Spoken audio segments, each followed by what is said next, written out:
So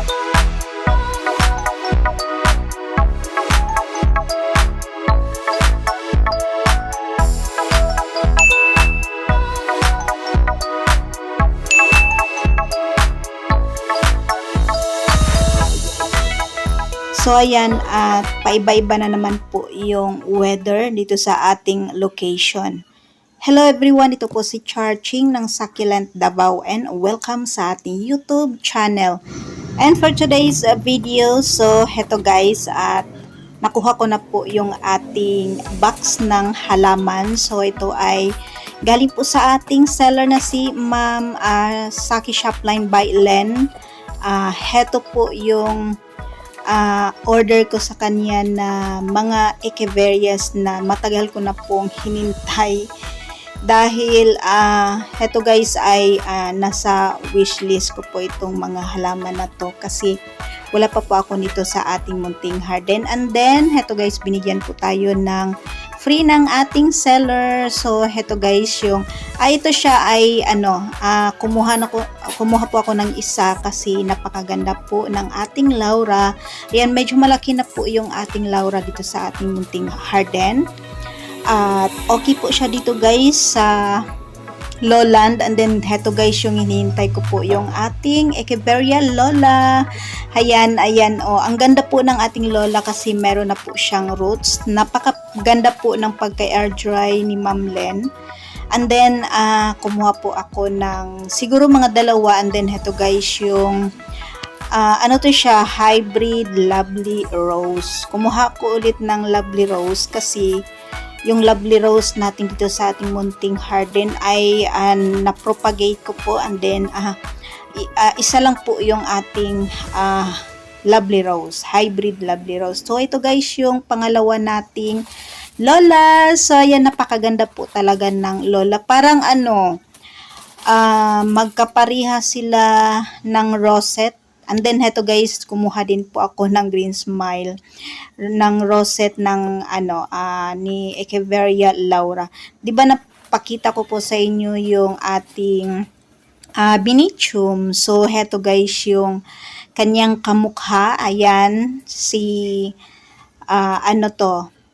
nakalimutan ko na naman, si Green Smile. And then kumuha ako ulit ng heto guys, napakalaki at na siya, woody na super balm. So kasi okay yung super balm natin dito sa ating munting garden. Napakaganda po niya guys at medyo lumaki na siya. So ayan, at tayo ulit kay Ma'am Len. And then heto guys, yung aking kinahihintay na napanalunan po kay Ma'am Len. Napakalaking frill ata to. Hindi ko sure pero maganda siya, malaki siya. Kasama siya dun sa napanalunan ko na sa Biana. Ayan, and then heto guys, napakalaking haworthia. Ayan, napakamura po ng kanyang haworthia. 100 pesos, ayan, parang palanggana na po yung kanyang size.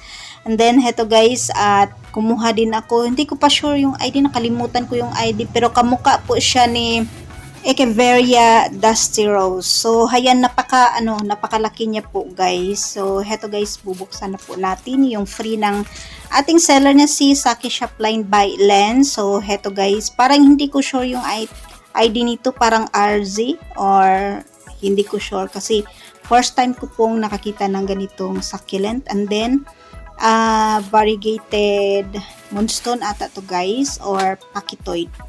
Tama ba yung ID? So ito na guys, yung mga nakuha nating succulent from Ma'am Len. So ayan, napakaganda at happy po ako dito sa ating mga halaman. So ayan sila lahat guys.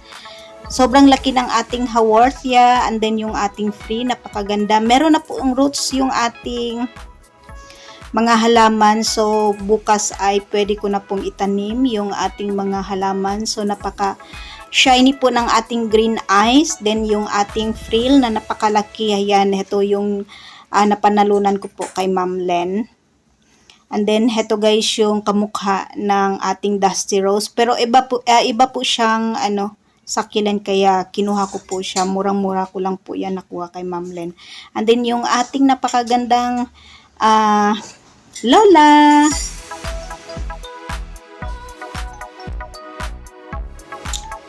So ito na guys, at naitanim ko na po yung ating mga halaman from Saki Shopline by Len. So after nito mga siguro didiligan ko na po yung ating mga halaman kasi meron naman pong roots yung ating mga succulent.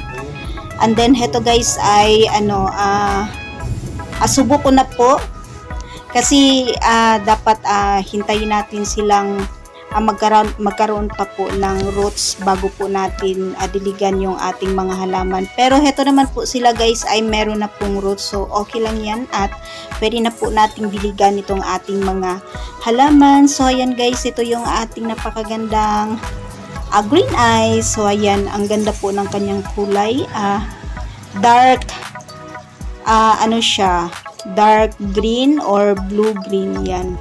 And then yung ating hybrid doubly rose, then yung ating frill na napanalunan po natin kay Ma'am Len, then yung ating Laura. So si Laura ay naman po, stress na po siya. So ayan, at medyo kulubot yung ating succulent, so kailangan na po niya ng water. And then yung ating hindi ko pa po sure yung ID nito, pero parang lovely rose, dusty rose po siya.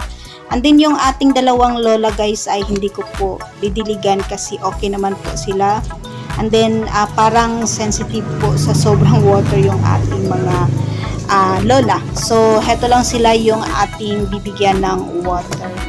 So ayan na sila guys, at hintayin nating mag-dry ulit yung soil ng ating mga halaman saka po natin sila didiligan ulit. So siguro mga after 1 week. Ayan. So ito na guys yung update sa mga nakuha nating halaman from Saki Shopline by Len. And that's for today guys. Maraming salamat po sa inyong panunood dito sa ating YouTube channel. Happy planting everyone. Thanks for watching.